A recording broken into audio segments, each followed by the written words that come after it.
प्रियात्मन, सुनो भाई साधो के एपिसोड नंबर 165 में आप सभी का हार्दिक स्वागत है। आज संत वाणी में गुरु तेग बहादुर जी के कुछ दोहे लेने जा रहे हैं। गुरु तेग बहादुर जी का जन्म 1622 ईस्वी में हुआ और 1675 ईस्वी तक भारत की धरती पर गुरु तेग बहादुर अपना गीत गाते रहे। कहते हैं, जतन बहुत सुख के किए और दुख को कियो न कोई, कह नानक सुन रे मना हरि भावे सो होई। सीधे साधे शब्द है, सीधी सादी बात है। जतन बहुत सुख के किए। सब लोग बहुत प्रयास करते हैं सुख पाने के लिए, लेकिन सुख का पाना केवल हम पर निर्भर नहीं है, जिसके लिए गुरु तेग बहादुर जी अन्यत्र कहते हैं, राम सिमिर यह तेरो काज है और माया का संग त्याग, प्रभु जी की शरण लाग, आ जगत सुख मान मिथ्या झूठो सब साज है। राम का सिमरन करना है, मनुष्य जन्म का यही उद्देश्य है। लेकिन इसके लिए करना क्या होता है कि ये जो माया है, माया क्या है? ये मेरा है, ये मेरा है, मेरा धन, मेरा मकान, मेरी पत्नी, मेरा परिवार। अगर राम के सिमरन के लिए ज़रूरी है कि मेरापन का त्याग करो और प्रभु जी की शरण लाग, गोविंद की शरण जाओ।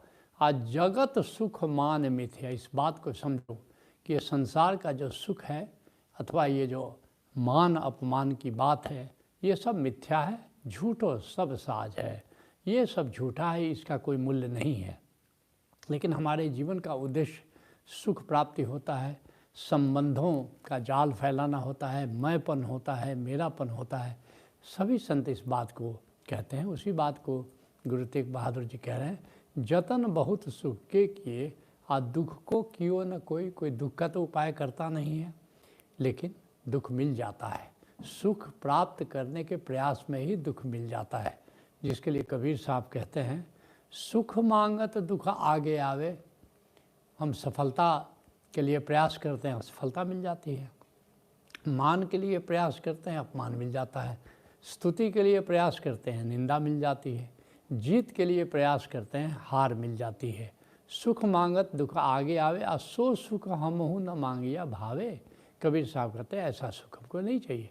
हमें पता है कि सुख की तलाश में ही दुख मिलता है।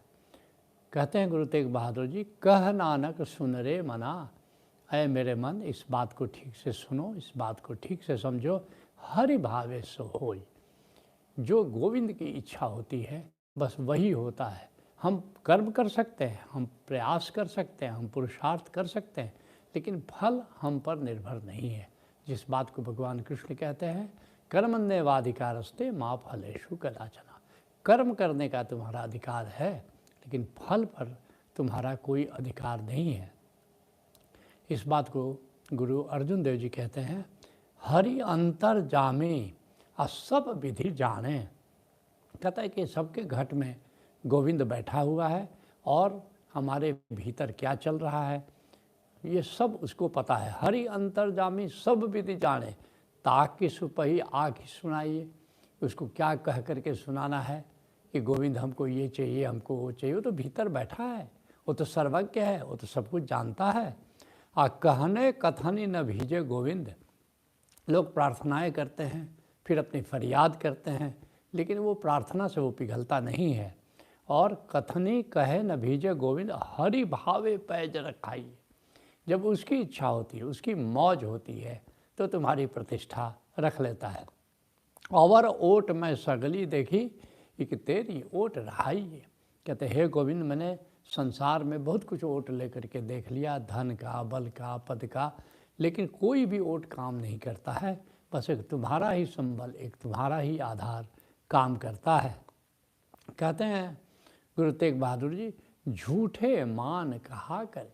लेकिन बड़ा घमंड में, बड़ा अभिमान में लोग जीते हैं और सोचते हैं कि मेरे पास बहुत कुछ है, मैं ताकतवर हूँ, कि मैं युवा हूँ, कि मैं अच्छा वक्ता हूँ। बहुत कुछ अहंकार पाल रखा है हमने, लेकिन वो सब अहंकार काम नहीं आता। जिसके लिए दादू साहब कहते हैं, जात कद मत को मातो रे, ये अहंकार से माते हुए ये कहाँ तुम विचरण कर रहे हो। तन धन जोबन देखी गरबानो और माया रातो रे, अपना बलिष्ठ शरीर देख करके, अपना धन देख करके, अपना यौवन देख करके घमंड में हम फूले जाते हैं और माया रातों रे, और मेरा धन, मेरा परिवार, मेरा मकान, और कितना ज़्यादा उसमें राग हो जाता है। और मैं बड़ा आगे और न आवे, अपने को सबसे ज़्यादा धनवान कुछ लोग समझते हैं, बलवान समझते हैं, या अपने को आगे समझते हैं औरों से। और करत केत अभिमाना रे, इस प्रकार कितने प्रकार के अभिमान हमने पाल रखे हैं। और मेरी मेरी करी करी भूलो माया मोह भुलाना रे, ऐसे कुछ मैं में उलझ जाते हैं, कुछ मेरा में उलझ जाते हैं, ये मेरा है और ये मेरा है और मेरा में इस तरह भूल जाते हैं सब कुछ। माया मोह भुलाना रे, कुछ माया में अर्थात मेरापन में भूल जाते हैं, कुछ उस मेरापन के प्रति पकड़ हो जाती है तो मोह में भूल जाते हैं। मैं करत जन्म सब खोयो, ऐसे ही मैं करते हुए अहंकार में पूरा जीवन गंवा देते हैं। और काल सिरहाने आयो रे, और उनको पता नहीं चलता कब मृत्यु आ गई, बिल्कुल सिरहाने आकर खड़ी हो गई। और दादू देख मूढ़ नर प्राणी, दादू देख मूढ़ नर प्राणी, हर बिन जन्म गमायो रे। दादू साहब कहते कि इस तरह आदमी कितना मूढ़ है कि गोविंद को अपनाता नहीं और माया और मोह में उलझ करके अपनी ज़िंदगी गंवा देता है। कह रहे हैं गुरु तेग बहादुर, जग सपने जीव जान, इस जगत को एक सपना की तरह समझो। जैसे रात को सपना देखते हो, सुबह पाते हैं कि कुछ भी नहीं है, ठीक ऐसे ही जो जगत को तुमने देखा है, तो ये जगत कब छूट जाएगा और देखोगे कि ये सब हाथ से चला जाता है, कुछ भी बचता नहीं है। जिसके लिए गुरु तेग बहादुर जी अन्यत्र कहते हैं, साधो रचना राम बनाई, ये राम ने ये रचना, इस सृष्टि की रचना की है। और इक बिन से इक अस्थिर माने, और रचना कैसी है कि कुछ स्थिर है, गोविंद स्थिर है, आत्मा स्थिर है। कहते हैं कि एक एक जो है, इक बिन से इक अस्थिर माने, जो रूप है, जो आकार है वो नष्ट हो जाता है, और जो निराकार है वो स्थिर रहता है। और इसी आधार पर ये रचना बनी हुई है। कहते हैं कि साधो रचना राम बनाई, इक बिन से इक अस्थिर माने, और अचरज लखियो न जाई। इस सृष्टि को देख कर के आश्चर्य होता है, कैसी अद्भुत रचना, कैसी अद्भुत सृष्टि की रचना उसने की है। झूठा तन साचा करी मानो, ये शरीर झूठा है, देखो कितना परिवर्तनशील है। बचपन का शरीर जवानी में नहीं है, जवानी का शरीर बुढ़ापे में नहीं है, और फिर एक दिन मृत्यु में वो भी नष्ट हो जाता है। तो झूठा तन साचा करी मानो, और जू सपना रहनाई, जैसे रात में हम सपना देखते हैं और फिर सवेरा होता है तो सपना टूट जाता है। कहते हैं गुरु तेग बहादुर, इनमें कछु तेरा नहीं नानक कहियो बखान। नानक देव जी कहते हैं गुरु तेग बहादुर जी के माध्यम से कि ये जो मैं और मेरा का जाल तुमने फैला रखा है, इसमें कुछ भी तुम्हारा नहीं है। न मैं जिसके आधार पर तुमने अपने मैं का निर्माण किया है, या जिसके आधार पर तुमने अपने मेरा का निर्माण किया है, इसमें से कोई भी तुम्हारा अपना नहीं है।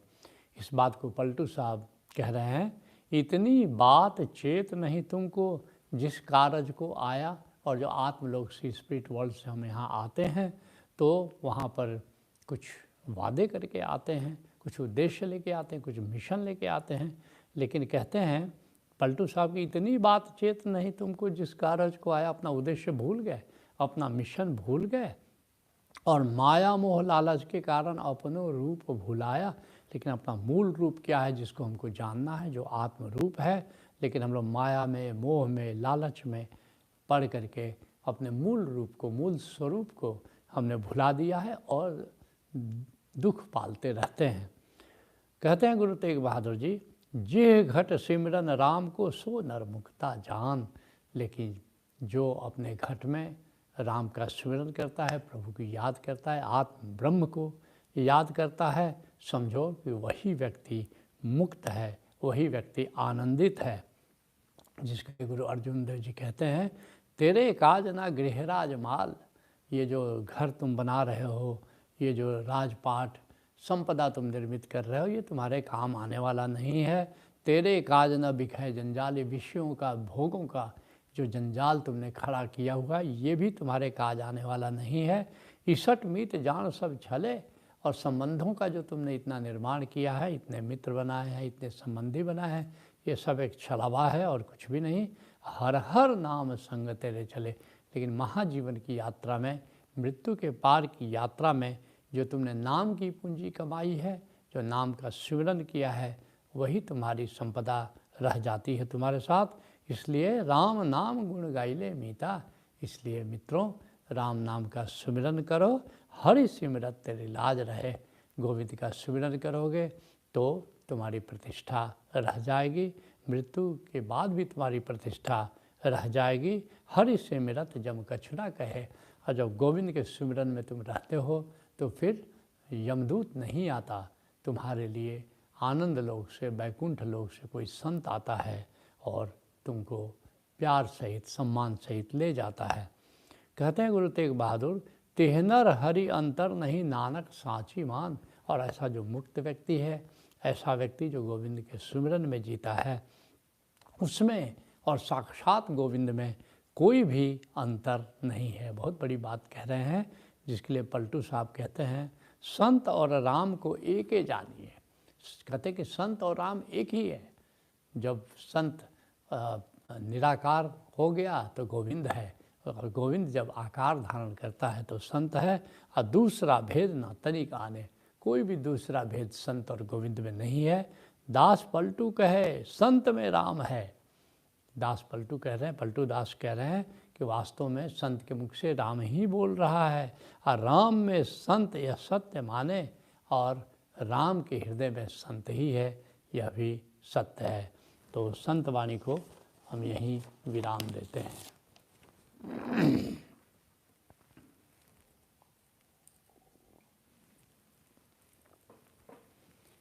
अब आपके प्रश्नों की बारी है। कुरुक्षेत्र से दीपिका ने पूछा है, किसी को क्षमा करना मुश्किल क्यों होता है? क्षमा नहीं करने के 5 मुख्य कारण। ये बात सच है कि किसी ने कुछ किया, किसी ने हमारा अनिष्ट किया है, तो उसको क्षमा करना इतना आसान नहीं है। लेकिन क्यों क्षमा हम नहीं कर पाते? सारे संत कहते हैं कि क्षमा कर दो, लेकिन हम क्षमा नहीं कर पाते। इसके मुख्य 5 कारण है। क्या है? पहला है शिकायत भाव। हम शिकायत भाव में जीते हैं। सब कुछ हमें गलत दिखता है, सब कुछ दूसरे में गलत दिखता है, जिसको हम चाहते हैं उसमें भी कुछ अवगुण दिखाई देता है। तो एक शिकायत भाव, शिकवा शिकायत में जीने की हमारी आदत है, और जिसमें जो नहीं है वो ज़्यादा प्रोमिनेंटली दिखाई देता है, और जो गुण विद्यमान है वो हम नहीं देख पाते हैं। तो ये शिकवा शिकायत में जो जीने का भाव है, ये जो जीवन शैली है, ये पहला कारण है। दूसरा कारण क्या है? द्वेष भाव, ये दूसरा कारण है। द्वेष क्या है? द्वेष भाव क्या है? किसी को हानि पहुंचाने का भाव द्वेष भाव है। ये जानते हो 6 मूल विकार हैं, काम, क्रोध, लोभ, मोह, ईर्ष्या, द्वेष। तो ये जो द्वेष है, जिसको हम पसंद नहीं करते हैं या जिसने हमारा अनिष्ट किया हुआ होता है, उसके प्रति हम मन में द्वेष पाल लेते हैं और हम चाहते हैं उसका कुछ अनिष्ट हो जाए। अब ऐसे में क्षमा कैसे करोगे? क्योंकि तुम तो खुद ही चाह रहे हो कि उसका कुछ अनिष्ट हो जाए। जो तीसरा मुख्य कारण है कि किसी ने आपको हानि पहुंचाई है, अब उसको भूलना बड़ा मुश्किल होता है। किसी ने आपका अनिष्ट किया है, चाहे जानबूझ के किया है, अनजाने किया है, तो इस बात को भूलना बड़ा मुश्किल होता है। हमेशा याद बनी रहती है कि इस व्यक्ति ने हमको हानि पहुंचाई है। जो चौथा बड़ा कारण है वो है भीतर प्रतिशोध की भावना। प्रतिशोध की आग एक जलती रहती है, और हमें सिखाया गया है टिट फॉर टैट, ईंट का जवाब पत्थर से दो। तो ये जो प्रतिशोध की जो भावना है हमारे भीतर, ये प्रतिशोध की जो आग धधक रही है, तो इसके कारण भी किसी को क्षमा करना मुश्किल हो जाता है। और जो 5वां मुख्य कारण है कि हमारा समाज, हमारा साहित्य, ये सब प्रतिशोध को महिमा मंडित करते हैं। हमारे जितने भी महाकाव्य हैं, रामायण हो, महाभारत हो, जितने भी उपन्यास हैं, जितने भी कहानियाँ हैं, जितनी भी फिल्में हैं, जितने भी सीरियल हैं, उसमें यही तो दिखाया जाता है ना, एक नायक होता है, एक खलनायक होता है। खलनायक नायक का या नायिका का कुछ अनिष्ट करता है, फिर उसका बदला लेता है, बदला लेने में का प्रयास करता है और सफल हो जाता है। फिर सिनेमा हॉल में तालियों से लोग गड़गड़ाहट सुनाई देने लगती है, क्योंकि बदला उसने ले लिया। तो ये प्रतिशोध की भावना को, बदले की भावना को इतना महिमा मंडित किया गया है कि हम क्षमा की सोच भी नहीं पाते हैं। तो कैसे मतलब हमारे भीतर कि हम द्वेष से मुक्त हों, क्योंकि जब तक हम द्वेष से मुक्त नहीं हो जाते तब तक हम क्षमा नहीं कर सकते। तो मूल बात यह है कि हम द्वेष से मुक्त कैसे हों। तो द्वेष से मुक्ति के हम 9 उपायों पर चर्चा करने जा रहे हैं। जो पहला उपाय है कि अपने भीतर द्वेष के प्रति जागे।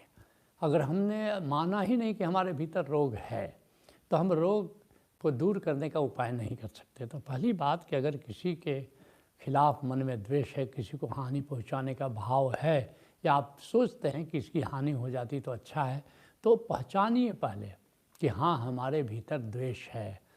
तो और अगर इतना रोग की पहचान हो गई तो औषधि की व्यवस्था हो जाएगी। जो दूसरा उपाय है कि सम्यक दृष्टि रखना।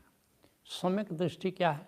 गौतम बुद्ध से आनंद पूछता है कि गुरुदेव सम्यक दृष्टि क्या है? तो क्या कह रहे हैं गौतम बुद्ध? क्या कह रहे हैं? न परेशम विलोमानी, दूसरे का दोष मत देखो।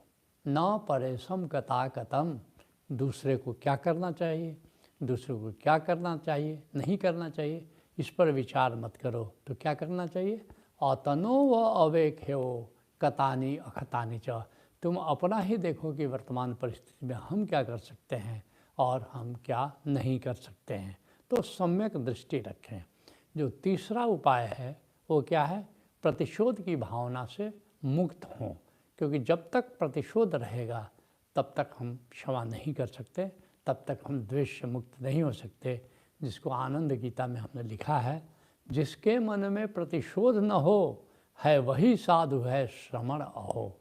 जब अगर हमको साधक होना है, अगर हमको श्रमण होना है, तो हमारे अपने मन को हमको प्रतिशोध से मुक्त रखना है। और यहाँ तक कि संतों ने कहा है कि शत्रु को भी क्षमा करें, शत्रु को भी क्षमा करें। हमने आनंद गीता में इसको लिखा है, तुम क्षमाशील हो, क्षमा करो उनको जो अपराधी तेरे।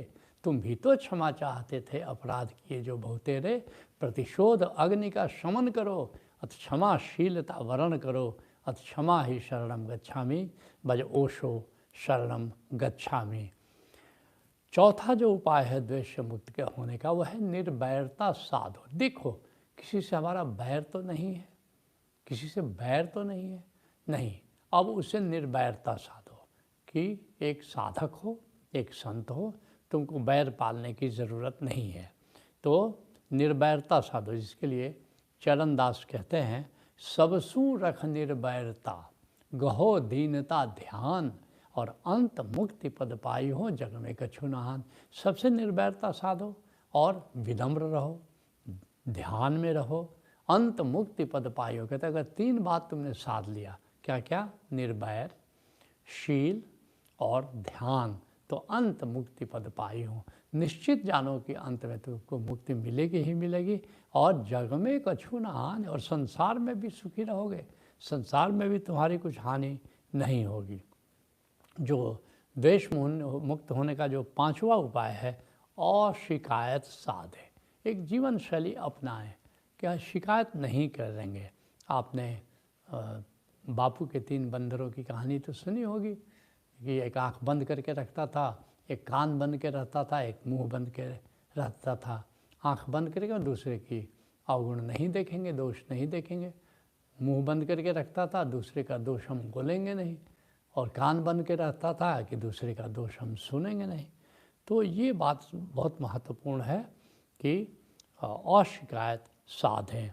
आनंद गीता में हमने इसको लिखा है, जो रहता अपनी मस्ती में, जिंदगी बोध की गीता है, और निष्काम और निरअहंकार जो धन्यवाद में जीता है, वह बोधिसत्व है, बंदित है, उसका बुद्धत्व सुनिश्चित है। संबोधिम शरणम गच्छामि, भज ओशो शरणम गच्छामि। जो द्वेष से मुक्ति का जो छठा उपाय है वो है तथाता साधें। एक स्वीकार भाव मन में साधे, जो भी हुआ उसके प्रति एक गहन स्वीकार भाव साधे।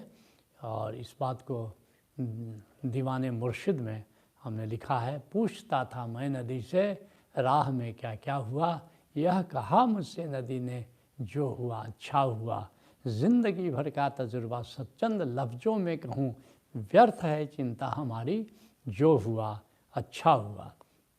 द्वेष मुक्ति से जो सातवां उपाय है वह सम्यक शरण। सम्यक शरण परमात्मा के प्रति एक शरणागत भाव कि वो क्या है कि वो हमारे माता पिता की तरह है, इसलिए वो जो करेगा हमारे लिए वो अच्छा करेगा। अनुकूल किया वो भी अच्छा है, प्रतिकूल किया अच्छा है, बल्कि अंत में ये भाव कि वो प्रतिकूल कर ही नहीं सकता। और आज जो हमें प्रतिकूल दिखाई दे रहा है, कल हम जानेंगे कि वह भी अनुकूल ही था, भले हमको देखने में प्रतिकूल लगता है। ये सम्यक शरण भाव है। और जो आठवां उपाय द्वेष मुक्ति का है वो है सम्यक समर्पण, अर्थात कि रचना का स्वीकार करें। जैसी भी रचना है, नायक है कि खलनायक है, कुछ अच्छे लोग हैं कुछ बुरे लोग हैं, ये एक खेल है, एक लीला है। और खेल में जैसे दो टीमें होती हैं, बस वैसे ही परमात्मा ने ये खेल रचा है। संसार एक नाटक है, एक खेल है, एक लीला है। और इस नाटक में सबकी अपनी अपनी भूमिका है, कोई नायक का रोल कर रहा है, कोई खलनायक का रोल कर रहा है। तो इस रचना को जो कहते हैं स्वीकार करो, इससे द्वेष मुक्ति हो जाती है। और नौवां उपाय द्वेष मुक्ति का है कि सर्व मंगल भाव रखें, सबके मंगल की कामना करते रहें, और इससे द्वेष से मुक्त हो जाओगे। जैसे उपनिषद का ऋषि कहता है, सर्वे भवन्तु सुखिनः सर्वे सन्तु निरामया सर्वे भद्राणि पश्यन्तु माँ कश्चित् दुःख भाग भवेत्। सब सुखी हों, सब संपन्न हों, सर्वे भवन्तु सुखिनः सर्वे सन्तु निरामया, सब निरोग रहें, सर्वे भद्राणि पश्यन्तु सभी सज्जन दिखाई पड़े, माँ कश्चित् दुःख भाग भवेत्, किसी को किसी प्रकार का दुख नहीं। और ये जो अंतिम बात हमने कही द्वेष मुक्ति का कि सर्व मंगल भाव, ये सर्व मंगल भाव कहना आसान है लेकिन करना ज़रा कठिन है। तो इसके लिए भी चार उपाय बता देते हैं कि कैसे इस मंगल भाव को कैसे हम साध सकते हैं। तो पहला उपाय है कि इस बात को जानो कि सृष्टि द्वंद्वात्मक है और इसलिए परमात्मा की रचना को स्वीकार करो, और इस बात को समझो कि परमात्मा मंगलमय है। निश्चित रूप से परमात्मा मंगलमय है, इस बात को अपने दिल में उतार लो। जो दूसरा उपाय है कि सर्व मंगल के लिए नित्य प्रार्थना करें। जैसे मैंने थोड़ी देर पहले कहा कि सर्वे भवन्तु सुखिनः, ये प्रार्थना रोज़ एक बार करो और पूरे भाव से करो, केवल शब्द को उच्चारण मत करो। जो तीसरा उपाय है आत्ममंगल साधो। आत्ममंगल का क्या, हमेशा इस फीलिंग में रहो, ऑल इज़ वेल, सब कुछ ठीक है, ऑल इज़ वेल। इसको, इस मंगल को साधो, आत्ममंगल को साधो। In spite of all the odds, सारी विसंगतियों के बावजूद हमेशा भाव करो ऑल इज़ वेल, सब कुछ ठीक है, परमात्मा की दया है, परमात्मा की कृपा है, ऑल इज़ वेल। और जो चौथा उपाय है कि श्वास में, आती हुई सांस में सर्व मंगल का भाव करो, और प्रश्वास में अर्थात बाहर जाती सांस के समय आत्म मंगल को साधो। और फिर देखो कि ये मंगल भाव सध जाता है, और मंगल भाव सध जाए तो द्वेष से मुक्ति मिलती है, और द्वेष से मुक्ति हो जाए तो क्षमा करना बड़ा आसान हो जाता है। तो आज के सत्संग को यहीं विराम देते हैं। हरि ओम तत्सत।